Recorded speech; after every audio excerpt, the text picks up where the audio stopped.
Hello, my name is Vivien. I am a computer engineering graduate from U of T.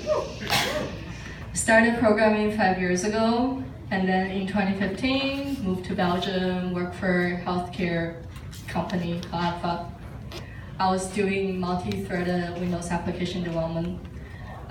And during that time, I realized that maybe, I'm more a web and SaaS person. Because when I'm building something, I have this energy in me, like excitement. I want to share this code, share this new product with our clients. But it just takes forever for native app to be in production. So I figure web is a better thing for me. That's why I'm here in LightHouse Lab doing web development and then full stack stuff. All right, I'll let Armel to introduce himself. All right, so my name is Armel. I started off in computer science at Waterloo and eventually switched off to psychology, mostly because I figured that was a lot of knowledge that I would not pick up as a developer, but still would come in very useful for making software, understanding how people access software, how people interact, what their behavior is.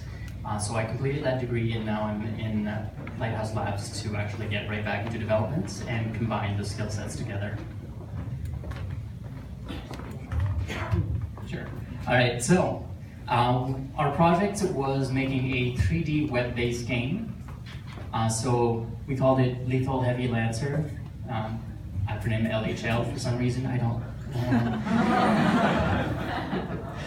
know. So essentially we're looking at making a game that focuses on collaboration and cooperation, because we kind of figured a lot of games online don't necessarily do that. You'll find games online that you can load up, but it's usually single player. Sometimes it's oppositional, so people find against each other.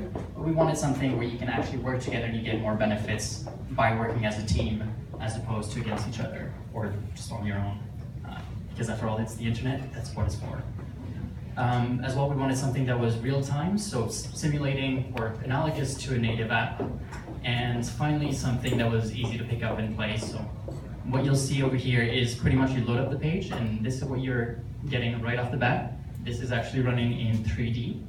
So I'll just pass this off to Vivien, and she can explain a bit more from there. Okay, so before I explain everything, let's just turn the volume up. Because we have background music. And then you can also move around. Okay, so we can move our cameras, turn our views, even move around. We can see a 3D scene. And the audios, the visual, they're all accomplished by using a framework called Babylon.js. And we can go back to our initial scene. Okay, so we see tutorial and game. Those are two options that we can choose. Let's just go for tutorial first. We drive our ship into the tutorial transferring launch. And guess what? We have 3 rules in this gaming world. First, you can look around, as we already see it. Move around. You can also shoot. Let's press spacebar. Animation and sound. Third rule of this world, we cannot fly through a building. You cannot fly through a building. No, no, no, no, no. Okay, we're ready for a simulation to see an actual battle scene. So what we're gonna see is another player firing at the enemy, crash. There's flying, burning spaceship animation. There's sounds. Get closer, it get louder. Further away, it decreasing volume. Let's go in and shoot our enemy. They disappear because they die. Okay. The next simulation that we're gonna run is when the player, drops blood. Let's go ahead. See the health bar decrease, alarm sound playing, and then also the blood blurring gets denser as you decreasing health. Now we leave the tutorial and we can actually start a game. And now I'll pass to Armel to talk about the backend. Okay, I'm slightly better at the game, just a bit of experience, but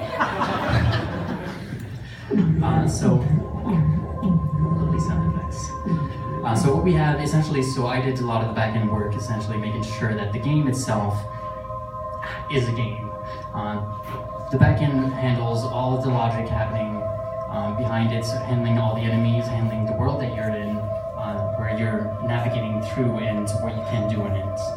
So, first of all, what I ended up doing is working with procedural generation, which means I'm getting the computer to generate random worlds. So every time you join in the game, it's going to be a different layout. However, the advantage is it follows very specific structure, so it always looks something that's reliable. You always know that you'll have alleys. So the whole point that I try to make is make it look as if you're in a city with streets that you can walk down into.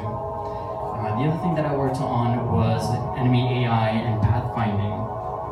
So what you can see off in the distance right here is enemies just wandering around looking for you as a player. And they're just wandering around until they get close enough to you and they can actually see you directly. So if they can't see you, they'll never detect you. So what we'll do here is we'll actually move a little closer to them to see what that looks like once they do detect you and try to come for you. Tell me one of them's around. They're a little disturbing. Oh, there we go. So now it's coming for me. And we take it down. What you'll notice in the top left is it keeps track of how many are left.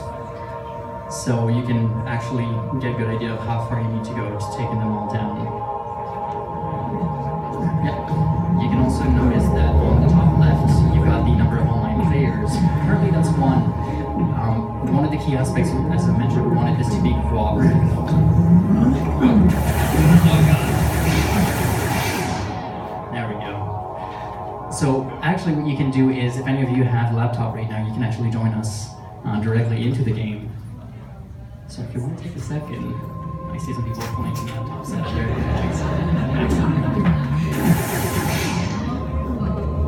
Oh yeah. Hopefully it doesn't crash on us when that happens. Now you can either just log into the IP directly, or you can go to tinyurl.com/LHLgame. And that will put you directly into the server, and you can just join right into the game, and it'll drop you right in with us. Oh, we got a second player with us right now. There we go, and you'll notice, oh, 3 players now. The other thing you'll notice is the enemy count goes up, so it makes it harder to play as you get more players. Now, one of the interesting parts of this game is, as you keep going, it's usually better to team up together. I see somebody dying right now.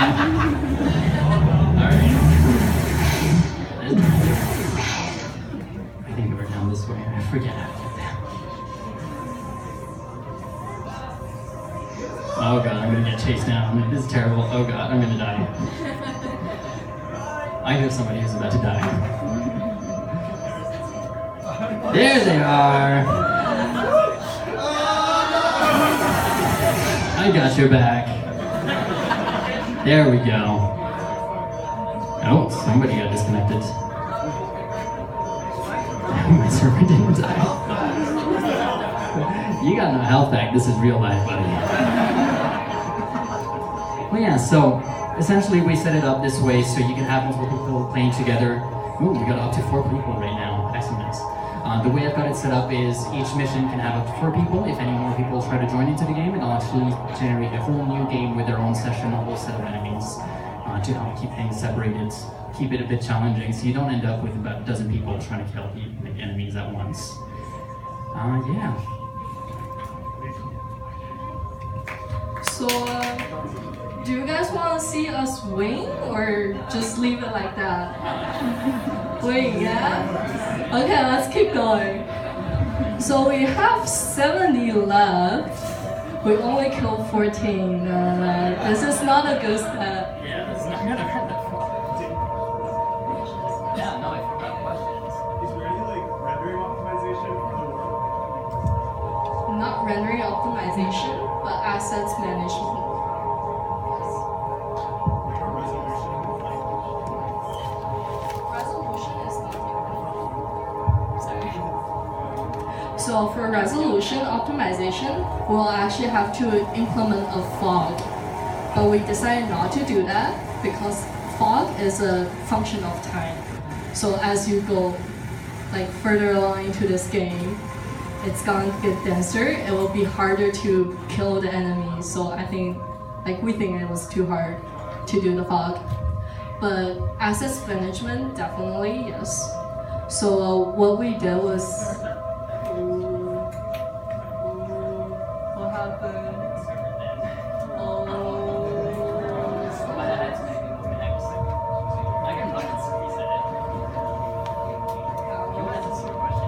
Okay, so I'll just continue to answer your question.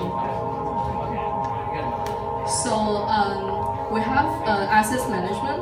So what we had before was loading a page, and it took about 3 to 5 seconds, and now it takes about 0.9 seconds, which is a lot faster. And some magic that I'm not gonna share with you for now. We can talk about it in secret.